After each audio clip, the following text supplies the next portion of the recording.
पंचतंत्र पे मत जाइए। भारत का लेफ्ट फ्रंट डेमोक्रेटिक है और भारत के अंबेडकर के कॉन्स्टिट्यूशन को मानता है। चुनावी प्रक्रिया के थ्रू हमारा रिवोल्यूशन होगा।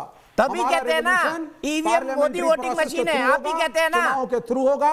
हम अपने एजेंडे में से हटने वाले नहीं हैं। आप ये कहिए कि चादू मजूमदार और नक्सलियों का आंदोलन गलत है, बोलिए यहाँ पर विवेक जी, कहिए कि मैं नक्सलियों को कंडेम करता हूं और उन्हें जेल भेजना चाहिए। जो कहते हैं आप मेरी बात सुनिए, नक्सलाइट्स का सपोर्ट हमने नहीं किया, लेकिन आप लोग अगर गलत नीतियां करेंगे तो नक्सल पैदा होते हैं। उन नीतियों को खत्म करिए जिससे नक्सल पैदा होता है। नक्सलियों के कोई समर्थन में नहीं है।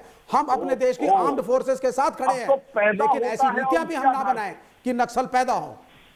अगर आप इकोनॉमिक डिस्पैरिटी को इतना बड़ा कर देंगे कि एक आदमी मुंबई में 27 मरले की बिल्डिंग बनाता है और उससे आप बजट लिखवाते हैं, उससे आप किसानों की जमीनें छिनवाना चाहते हैं।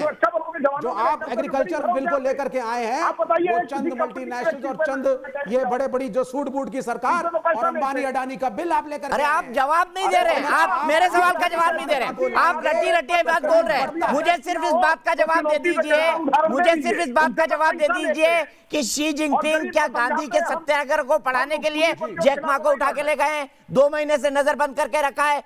चाइना के सबसे बड़े बिलियनियर को क्यों बंद करके रखा है? क्योंकि उन्होंने शी जिनपिंग का विरोध किया। बताइए ये कौन सा लोकतंत्र है?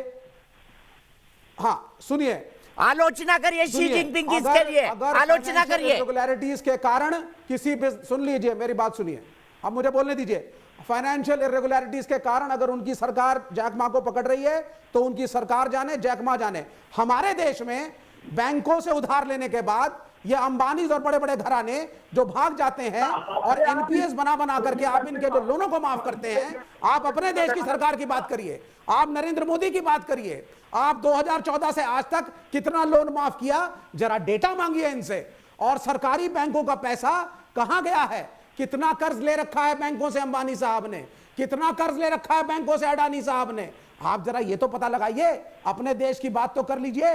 जैक मा में कहां घूम रहे हैं आप? अच्छा, यहाँ जो आपने फार्मर्स बनाए हैं, जो पूंजीपतियों के लिए आपने बनाए हैं। शी जिनपिंग को बुरा नहीं कहेंगे आप मोदी जी को भर भर के बुरा कहेंगे, शी जिनपिंग को बुरा नहीं कहेंगे, शी जिनपिंग को बुरा नहीं कहेंगे। दीपक जी, भाई जैक मा गलत है तो उन्होंने पकड़ा होगा। शी जिनपिंग गलत नहीं है, बुरा मैं क्यों बोलूं? ठीक है, लेकिन सुधांशु जी जवाब, उसके बाद मैं जस्सी भाई के पास जा रहा हूं। सुधांशु जी नहीं पड़ता कि मैं समाप्त करता हूं। विवेक जी एक शब्द सुन लीजिए, आपको अर्ज किया है शी जिनपिंग से मोहब्बत और मोदी से अदावत। अरे अपनों पे सितम, गैरों पे करम है, जाने वफा ये जुल्म है।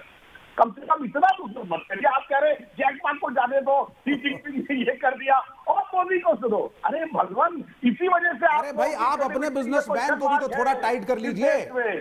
नहीं देखिए सुधांशु जी, मैं सिर्फ ये कह रहा हूं, भारत का बिजनेसमैन अगर डिफॉल्टर है तो मोदी साहब एक्शन नहीं लेते। आपको इलेक्शन फंडिंग चाहिए, वहां इलेक्शन फंडिंग का मसला नहीं है।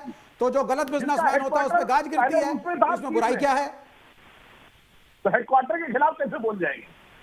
नहीं देखिए, हेडक्वार्टर की बात नहीं है। बीजिंग का आपका हेडक्वार्टर है।